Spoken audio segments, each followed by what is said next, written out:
नमस्कार। ज्योतिष शास्त्र में श्रद्धा और विश्वास रखने वाले सभी जातकों का पारलौकिक जगत चैनल में बहुत बहुत स्वागत है। 14 जनवरी 2023 रात्रि 8:43 पर ग्रहों के राजाधिराज भगवान भुवन भास्कर सूर्यदेव राशि परिवर्तन करेंगे और शनिदेव की राशि मकर राशि में गोचर करेंगे। मकर राशि में सूर्य के गोचर को ही मकर संक्रांति कहा जाता है। ऐसी मान्यता है कि इस दिन सूर्य अपने पुत्र शनि से नाराजगी भुलाकर उनके घर गए थे। खैर, ये तो धार्मिक मान्यता है, लेकिन महत्वपूर्ण बात यह है कि इस दिन से सूर्य उत्तरायण में होंगे। मलमास और खरमास की समाप्ति हो जाएगी। सभी शुभ धार्मिक और मांगलिक कार्यों की शुरुआत हो सकेगी। दूसरी महत्वपूर्ण बात यह है कि सूर्य अपने ही नक्षत्र उत्तराषाढ़ा नक्षत्र के दूसरे चरण में गोचर करते हुए मकर राशि में प्रवेश करेंगे और अपने ही नक्षत्र में गोचर करते हुए सूर्य अत्यंत बली होंगे। तो सूर्य के मकर राशि में गोचर का मेष राशि के जातकों के जीवन पर क्या प्रभाव पड़ेगा, इसी का विश्लेषण करेंगे इस वीडियो में। लेकिन उससे पहले ये समझेंगे कि सूर्य के इस राशि परिवर्तन के दौरान कितनी अद्भुत और विलक्षण ग्रह स्थितियां बन रही हैं आपकी कुंडली में और उनका क्या प्रभाव पड़ेगा आपके जीवन पर। यह विश्लेषण आपकी चंद्र राशि के आधार पर किया जा रहा है। वीडियो के अंत में मैं आपको सूर्यदेव के उपाय भी बताऊंगा। दूसरी बात, मैंने अपना व्हाट्सएप नंबर शेयर कर दिया है, आपको डिस्क्रिप्शन बॉक्स में मिल जाएगा। लेकिन इस नंबर के अलावा कमेंट बॉक्स में किसी अनजान व्यक्ति के द्वारा दिए गए मोबाइल नंबर पर भूल करके भी कांटेक्ट मत कीजिएगा। आपके साथ धोखा हो सकता है, आपके साथ फ्रॉड हो सकता है। तो चलिए वीडियो शुरू करते हैं। ग्रहों के राजाधिराज भगवान भुवन भास्कर सूर्यदेव का गोचर मकर राशि में 14 जनवरी को होगा और सूर्यदेव 14 जनवरी से 13 फरवरी तक मकर राशि में ही गोचर करेंगे। सबसे महत्वपूर्ण बात यह है कि सूर्य का ये गोचर अपने ही नक्षत्र उत्तराषाढ़ा नक्षत्र में होगा और अपने ही नक्षत्र में गोचर करते हुए सूर्य अत्यंत बली होंगे। सूर्य क्या है? आत्मा, बल, तेज, प्रकाश, ऊर्जा, आत्मविश्वास, सेल्फ रेस्पेक्ट, विल पावर, इच्छा शक्ति। सूर्य शासन प्रशासन, उच्च पद, नेम, फेम, पावर और अथॉरिटी के कारक होते हैं। और जब सूर्य बली हों और कुंडली के अन्य ग्रहों से सूर्य को सपोर्ट मिल रहा हो तो स्थितियां पूरी तरह से आपके पक्ष में होती हैं और जीवन के हर क्षेत्र में सफलता मिलती है। इस चीज को कालपुरुष कुंडली से समझते हैं। अद्भुत और विलक्षण ग्रह स्थितियां बन रही हैं 14 जनवरी के बाद। देखिए, कुंडली के भाग्य भाव में, ये मैं कालपुरुष कुंडली की बात कर रहा हूँ, राशि के अनुसार सूर्य का प्लेसमेंट चेंज होता रहेगा। जो कालपुरुष कुंडली है उसके अनुसार बुध का गोचर भाग्य भाव में है।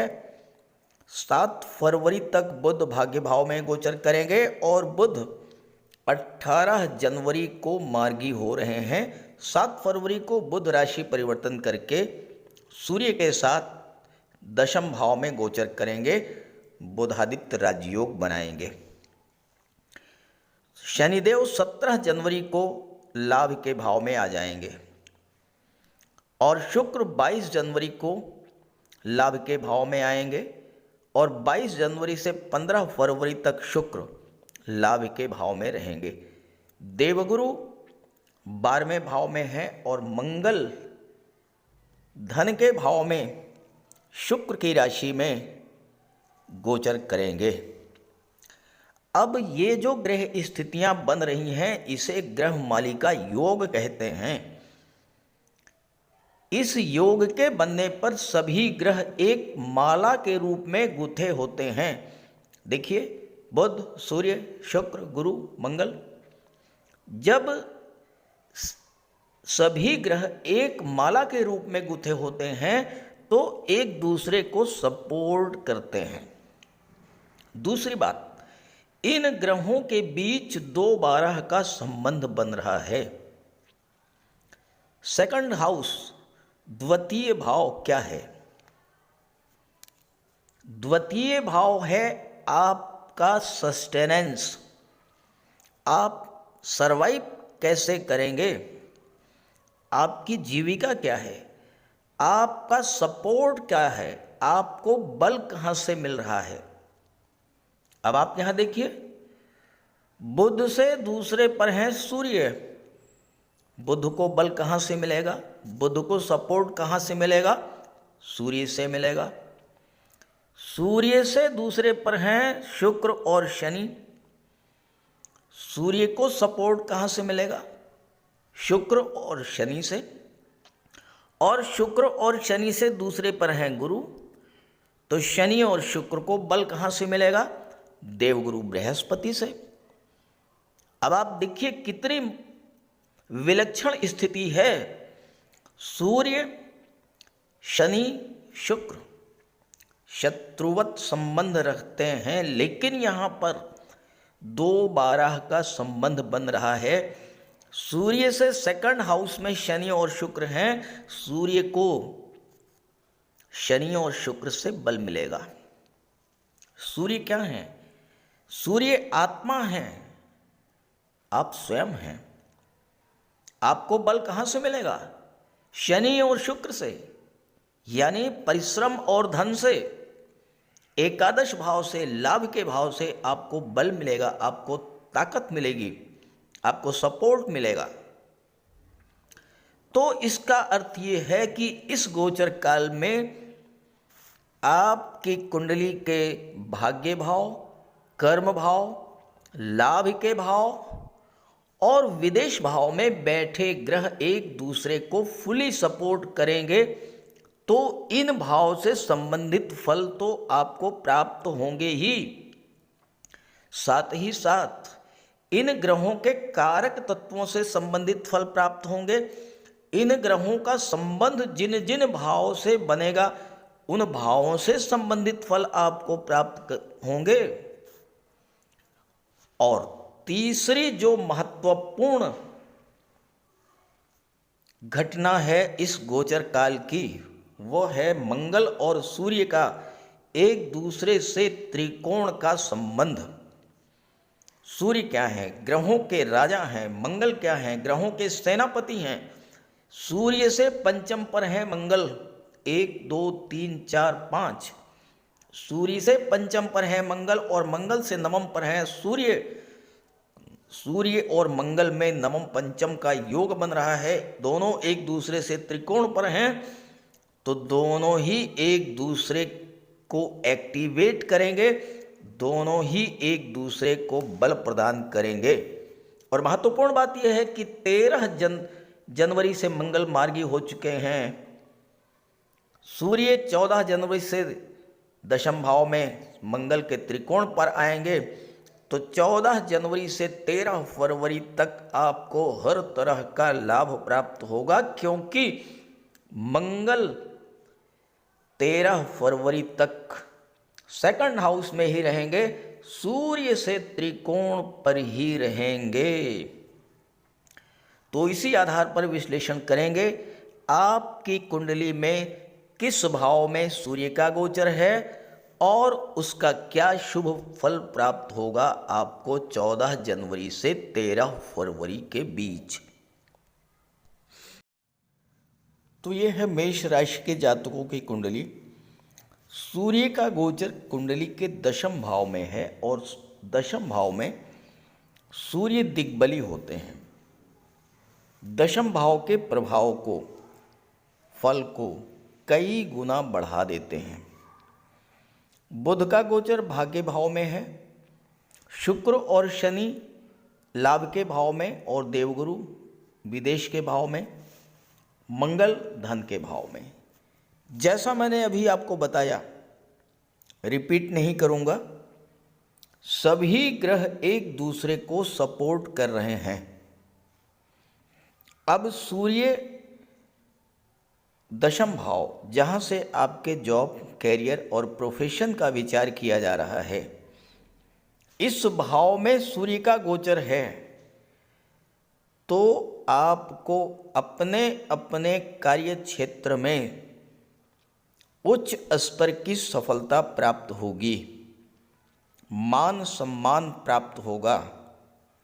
और चूंकि शुक्र और शनि लाभ के भाव में हैं और सूर्य को सपोर्ट कर रहे हैं, शनि और शुक्र की युति जब किसी भी भाव में होती है तो वो शुक्र के बल को कई गुना बढ़ा देते हैं शनि, और शुक्र लाभ के भाव में है तो हर तरह का लाभ होगा, धन की प्राप्ति होगी, संतान का लाभ होगा। शुक्र सप्तम के स्वामी हैं। जैसा कि मैंने बताया कि जब चारों ही ग्रह एक माला के रूप में गुथे हुए हैं, ग्रह मालिका योग बना रहे हैं, तो जिन जिन भावों से इनका संबंध है उन उन भावों से संबंधित फल आपको प्राप्त होंगे। शुक्र सप्तम के स्वामी हैं, दाम्पत्य सुखों में वृद्धि करेंगे, विवाह करा देंगे, लव रिलेशंस को बहुत ही मजबूत करेंगे, चूंकि सूर्य पंचम के स्वामी हैं और शुक्र सप्तम के स्वामी हैं। लव रिलेशंस स्ट्रांग होंगे, विवाह का योग बनेगा। सूर्य पंचम के स्वामी हैं, बुध छठे के स्वामी हैं और भाग्य भाव में गोचर कर रहे हैं। कितनी अद्भुत और विलक्षण ग्रह स्थिति है। छठा भाव क्या होता है? नौकरी का होता है। पंचम क्या होता है? शिक्षा और संतान का होता है। सूर्य कहाँ बैठे हैं? कर्म के भाव में, प्रोफेशन के भाव में, कैरियर के भाव में। जो जातक शासन प्रशासन, न्यायिक सेवा, विदेश सेवा से जुड़े हुए हैं, उनके लिए तो ये समय उत्कृष्ट कहा जाएगा। साथ ही साथ जो जातक IPS, IAS, IPS, civil services की तैयारी कर रहे हैं, या बुध के क्षेत्र banking sector, finance sector, education sector, computer communication management के क्षेत्र में एफर्ट्स कर रहे हैं, सरकारी नौकरी या देवगुरु विदेश भाव में बैठे हैं, किसी मल्टीनेशनल कंपनी में नौकरी पाने का प्रबल योग बनेगा। यहां पर गुरु 12वें भाव में बैठे हैं, विदेश यात्राओं का, विदेश जाने का प्रबल योग बनेगा। और एक बात नोट कर लीजिए, शनि से सेकंड पर हैं गुरु। शनि और शुक्र को गुरु से बल मिलेगा। गुरु क्या है? धर्म और सत्कर्म के कारक। आपकी रुचि धर्म अध्यात्म में स्वतः बढ़ेगी और आपके घर में कोई न कोई धार्मिक या मांगलिक आयोजन जरूर होगा 14 जनवरी से 13 फरवरी के बीच में। चाहे वो शादी ब्याह हो, चाहे वो बच्चों का जन्मोत्सव हो, चाहे वो कोई पूजा पाठ हो, कुछ न कुछ जरूर होगा। और यहाँ पर शनि और शुक्र 11वें भाव में बैठे हैं, लाभ के भाव में बैठे हैं। 11वां भाव होता है आपके सपनों का, आपकी इच्छाओं का। कोई न कोई पुरानी इच्छा आपकी भगवान भुवन भास्कर की कृपा से जरूर पूरी होगी, और भाग्य तो पूरी तरह से आपका साथ देगा। कुंडली में, ज्योतिष शास्त्र में गुरु को, शुक्र को और बुध को सर्वाधिक शुभ ग्रहों की संज्ञा दी गई है। और अगर ये ग्रह अकेले होते हैं तो बहुत ही उत्तम फल प्रदान करते हैं। अब देखिए 7 फरवरी तक बुध अकेले भाग्य भाव में गोचर करेंगे, भाग्य को चमका देंगे, भाग्य का पूरी तरह से साथ मिलेगा। गुरु अकेले 12वें भाव में बैठे हैं, विदेश भाव से संबंधित सभी फल आपको प्राप्त होंगे। विदेश में नौकरी, विदेशी व्यापार, विदेश में सेटल होना, धर्म अध्यात्म में रुचि बढ़ना, धार्मिक कर्मकांड होना। और शनि शुक्र कहाँ बैठे हैं? लाभ के भाव में अपने मित्र के साथ। बहुत ही दुर्लभ ग्रह स्थिति बनी है आपकी कुंडली में इस समय। कार्य व्यवसाय को लेकर के जो भी समस्याएं थीं वह अब समाप्त होंगी। शुक्र सप्तम के स्वामी हैं। पार्टनरशिप में व्यापार व्यवसाय के लिए बहुत ही अच्छा समय है। और ख़ास करके अगर आप महिलाओं के सहयोग से कोई व्यापार शुरू करते हैं अपनी पत्नी के नाम से, अपनी माता के नाम से, जबरदस्त लाभ मिलेगा उसमें। छात्रों के लिए तो इससे बेहतर समय हो ही नहीं सकता है कि बुध भाग्य भाव में बैठें और सूर्य कर्म के भाव में बैठें, शनि शुक्र लाभ के भाव में बैठें, मंगल धन के भाव में बैठें। बताइए कितना अच्छा और दुर्लभ मेष राशि के जातकों के लिए ग्रह स्थितियां बन रही हैं। थोड़ा सा सावधानी बरतनी होगी आपको। सूर्य की दृष्टि चतुर्थ भाव पर पड़ेगी, भौतिक सुखों में वृद्धि होगी, जमीन जायदाद प्रॉपर्टी ये सब आप खरीदेंगे, कोई दिक्कत नहीं आएगी। लेकिन आपके अंदर अपनी प्रॉस्पेरिटी, सोशल स्टेटस को देखकर अहंकार, ईगो भी डेवलप करेगा। आपको इससे बचना है। बहुत ही सावधान रह करके आपको कार्य करना है। सूर्य देव का पूरा से पूरा लाभ उठाने के लिए अहंकार और ईगो इसको बिल्कुल दूर कर दें। नॉर्मल, बिल्कुल सामान्य व्यक्ति की तरह व्यवहार करें। आप कितने भी बड़े व्यक्ति हों, कितना ही आपके पास धन संपत्ति हो, कितना ही आपका मान सम्मान हो, बट इन बिहेवियर, व्यवहार में आपको बिल्कुल शांत रहना है। ऐसा लगे आपके अंदर ना कोई अहंकार है, ना कोई क्रोध है, ना कोई ईगो है। अब करके देखिए, अगर आपने ये कर लिया, ये 1 महीने का समय आपके जीवन में बहुत बड़ा सकारात्मक परिवर्तन लेकर के आएगा। अब दूसरा, मंगल और सूर्य के त्रिकोण के संबंध के बारे में भी बात कर लेते हैं। आपकी राशि के स्वामी है मंगल, लग्न के स्वामी है मंगल, और मंगल का गोचर है कुंडली के धन भाव में शुक्र की राशि में। सूर्य से त्रिकोण पर हैं 1 2 3 4 5। सूर्य से पंचम पर मंगल, मंगल से नवम पर सूर्य। जब 2 ग्रह एक दूसरे से त्रिकोण पर होते हैं, एक दूसरे के बल को बहुत अधिक बढ़ा देते हैं, एक दूसरे को बहुत अधिक एक्टिवेट कर देते हैं। सूर्य के बारे में तो चर्चा हो चुकी। सूर्य पूरे गोचर काल में अपना पूरा फल देंगे। बात करें मंगल की, मंगल का गोचर धन के भाव में शुक्र की राशि में। शुक्र क्या है? धन, वैभव, ऐश्वर्य, सुख, लग्जरी, कंफर्ट के कारक। तो मंगल ये सारी चीजें आपको देंगे। मंगल आपके लग्न के स्वामी हैं।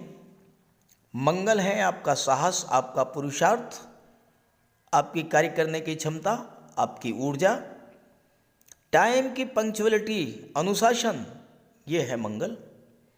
तो ये सारे गुण आपके अंदर मंगल के कारण होंगे। ना तो आप किसी से डरेंगे, ना किसी से दबेंगे, अपना रास्ता खुद बनाएंगे, क्योंकि मंगल सेनापति होते हैं। नेतृत्व क्षमता में वृद्धि करेंगे। अगर आप राजनीति में हैं तो राजनीति के क्षेत्र में आपको उच्च पद प्राप्त होगा। मंगल की दृष्टि अष्टम पर पड़ेगी और मंगल अष्टम के स्वामी हैं। धन भाव में बैठे हैं, अष्टम पर दृष्टि डाल रहे हैं, अष्टम के स्वामी हैं, गुप्त धन की प्राप्ति करा देंगे। कोई पैतृक संपत्ति मिल जाएगी, वसीयत या विरासत से धन मिलेगा, इंश्योरेंस के क्षेत्र से पैसा मिलेगा। गवर्नमेंट रिटायर्ड पर्सन है तो आपको पेंशन फंड, ग्रेचुटी, बीमा, इन सब चीज़ों का लाभ दिला देंगे मंगल।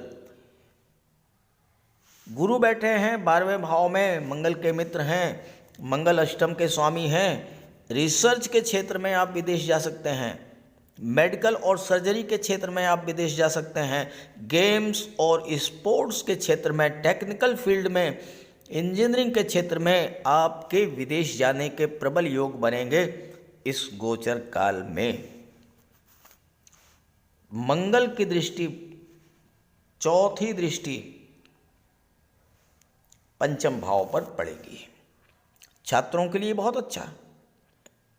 जो जातक army, air force, military, navy, police विभाग, medical, surgery, technical field, engineering, इन सब क्षेत्रों में जाना चाहते हैं, सफलता के प्रबल योग बनेंगे। लेकिन दो चीज़ों का आपको विशेष ध्यान रखना पड़ेगा। गर्भवती माताओं को विशेष सावधानी बरतनी होगी, चूंकि मंगल ब्लड और सर्जरी के कारक होते हैं। पंचम भाव संतान का होता है। संतान की प्राप्ति अगर होती है तो ज़्यादा संभावना है कि ऑपरेशन के द्वारा हो। दूसरी बात, मंगल की दृष्टि अष्टम पर पड़ेगी। अष्टम भाव आकस्मिक घटनाओं का होता है। मंगल दुर्घटना, ब्लड, सर्जरी, इन सब के कारक होते हैं। ब्लड संबंधी रोगों के कारक होते हैं। वाहन चलाते समय विशेष ध्यान रखें, विशेष सावधानी बरतें और साथ ही साथ अपने बच्चों को भी समझा दें, अगर वो वाहन चलाते हैं तो सावधान रहें। ब्लड से रिलेटेड कोई बीमारी है तो भी उसका उपाय करें। अब मंगल के बारे में पहले भी पिछले वीडियो में मैंने काफ़ी चर्चा कर दी है। अगर ऐसी कोई प्रॉब्लम है तो सूर्य का उपाय करें, मंगल का उपाय करें। मंगल के बारे में तो मैंने बता रखा है कि बजरंगबली की शरण में चले जाएं। जहाँ तक सूर्यदेव की बात है तो बात कर लेते हैं सूर्यदेव के उपायों पर। अगर अभी तक आपने सूर्यदेव का उपाय नहीं किया है तो अवश्य कीजिए। सूर्यदेव की आराधना करें। खास करके छात्रों को या जो कॉम्पिटिटिव एग्ज़ाम्स की तैयारी कर रहे हैं उन्हें तो सूर्य के उपाय अवश्य करने चाहिए। सूर्य आत्मा के कारक हैं। इस पृथ्वी पर सूर्य के कारण ही जीवन है और सूर्य की ही ऊर्जा, प्रकाश और ऊष्मा से हम कार्य करने में सक्षम होते हैं। सूर्यदेव की आराधना करेंगे, आत्मा को बल मिलेगा, आत्मविश्वास में वृद्धि होगी, कार्य करने की ऊर्जा प्राप्त होगी, जीवन में रोशनी आएगी, भाग्य चमक जाएगा और फिर आप सफलता की सीढ़ियां चढ़ते चले जाएंगे। तो प्रातःकाल स्नान करते समय जल में लाल पुष्प या केसर डाल करके स्नान कीजिए। इसके बाद सूर्योदय से 1 घंटे के भीतर सूर्यदेव को अर्घ्य दीजिए। तांबे के लोटे में जल, अक्षत, लाल पुष्प, रोली, लाल चंदन ये डाल करके सूर्यदेव को अर्घ्य दीजिए। ध्यान रखें कि सूर्यदेव को अर्घ्य 3 बार में देना है। 1 लोटे जल को आपको 3 बार में अर्घ्य देना है और साथ ही साथ इस बात का ध्यान रखना है कि जो जल है वो आपके पैरों पर ना गिरे। इसके बाद गायत्री मंत्र का जाप करें, आदित्य हृदय स्तोत्र का पाठ करें। छात्रों को तो सूर्य का ये उपाय नियमित रूप से करना चाहिए क्योंकि सूर्य ही सरकारी नौकरी के कारक हैं और आज के युग में हर छात्र का सपना होता है कि वो आईएएस बने, आईपीएस बने या शासन प्रशासन में उच्च पदस्थ अधिकारी बने और सूर्य इन सब के कारक होते हैं। सूर्य पिता के कारक हैं। पिता का सम्मान कीजिए, उनकी सेवा कीजिए, उनके मार्गदर्शन में आगे बढ़िए। यदि किसी तरह का कोई विवाद भी है तो उसे भुला दीजिए और उन्हें किसी तरह का कष्ट तो बिल्कुल न दें। इससे सूर्यदेव को बल मिलेगा। सूर्यदेव को बल प्राप्त हो इसके लिए रविवार को नमक का सेवन न करें। दलिया, दूध, दही, गुड़, गेहूं की रोटी, इन सब का प्रयोग करें। रविवार के दिन सूर्यदेव को अर्घ्य देने के बाद एक तांबे की अंगूठी या तांबे का छल्ला ये धारण करें और जितनी आपकी क्षमता या सामर्थ्य हो यथाशक्ति लाल वस्त्र, गुड़, गेहूं, मसूर की दाल या तांबे का दान करें। गौ माता की सेवा करें, उन्हें रोटी दें, चींटियों को चीनी दें, मछलियों को आटे की गोली खिलाएं। ध्यान रखें कि जो भी उपाय करें यो पूरे मन से करें। उपाय करते समय सूर्यदेव का ध्यान करें और साथ ही साथ अहंकार और क्रोध इनसे दूर रहें। आप ये उपाय करके देखिए, जीवन में इतना बड़ा परिवर्तन आएगा कि आप कल्पना नहीं कर सकते। तो मेरी बात से सहमत हों तो उपाय शुरू कर दीजिए और वीडियो अच्छा लगा हो तो अपने साथियों को, मित्रों को भी ज़रूर शेयर कर दीजिएगा। नमस्कार।